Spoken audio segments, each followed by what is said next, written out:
How's it going, guys? It's Devin Caswell on YouTube here. Now today is a continuation of the series called Life's Greatest Battles. Today we're going to talk about the battle against the enemy.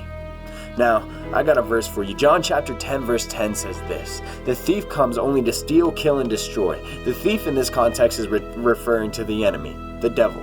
Now the first thing that you need to understand about the devil is that he has zero good intentions for you. He hates your guts. He wants you wiped off the face of the planet. He wants nothing. He wants you to be non-existent. He hates you so much. Now, when I played sports in high school, we had these things called film sessions, and it's where you would sit down and you would watch your opponent that you're about to play.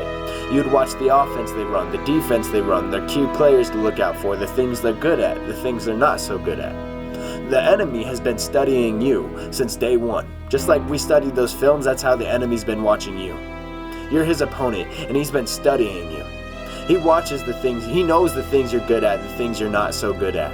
He knows your strengths, he knows your weaknesses. He knows when you're most vulnerable, he knows when he can tempt you, he knows when he can make you stumble. Now, if we're going to battle against this guy, we need to know what we're up against. We need to study him. Now he comes to only steal, kill, and destroy, but he's also a manipulator. He's a liar. He tries to get us to stumble into sin. Now, in 1 Peter 5:8, it says this: "Be alert and sober-minded, for your enemy the devil prowls around like a roaring lion seeking someone to devour." The enemy's a lion. He's not something to be taken lightly. Now, when a lion's hunting its prey, it waits till its prey is the more vulnerable. That's usually when the prey is either eating or drinking water, because it has its head down. It's not alert. Now, when life's got your head down, when you're going through tragedy, when life's hard, when life's got you backed up against the ropes, you're just feeling like you're in the dumps. It's easy to serve God when things are going well. It's in the hard time is when your faith is tested, and that's when the enemy's going to strike, because that's when you're the most vulnerable. That's when you're at your weakest. You must be prepared for that. When you got your head down, you're not alert, and that's when the enemy's going to strike. So always keep your head up. Now, also, analyze yourself. When are you the most easily tempted? Is it when you come home and you're alone after work, after a long day? Or is it when you're out with friends and they peer pressure you? Analyze yourself. When are you the most vulnerable to the enemy's attacks? Once you figure that out, you'll be able to defend yourself easier.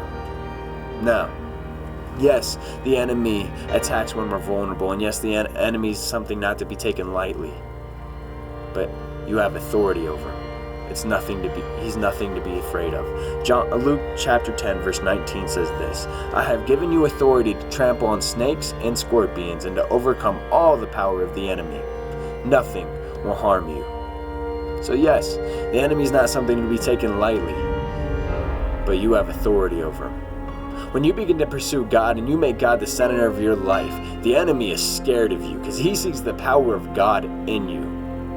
He's terrified of you. He turns from a big bad lion to a little pussycat like that. Now, I even like to think of him as a chihuahua, because chihuahuas will bark. They'll bark their head off, and as soon as you stop your foot at a chihuahua, it runs away, and then it comes back 5 to 10 seconds later, and it's still barking at you. When you put your foot down towards the enemy and you say, "I'm not going to live this sinful lifestyle anymore. I'm done. I'm living for God now," the enemy's scared of that, and he runs away, but he's going to come back 5 to 10 seconds later. The enemy's not going to give up, so you can't either. But the quicker you realize that you have authority over the enemy, then you're definitely one step closer to conquering one of life's greatest battles. Thank you so much for watching this video, guys. If you guys have any comments, suggestions, any questions, any prayer requests, go ahead and comment them below. Please subscribe. Thank you so much for your time. God bless.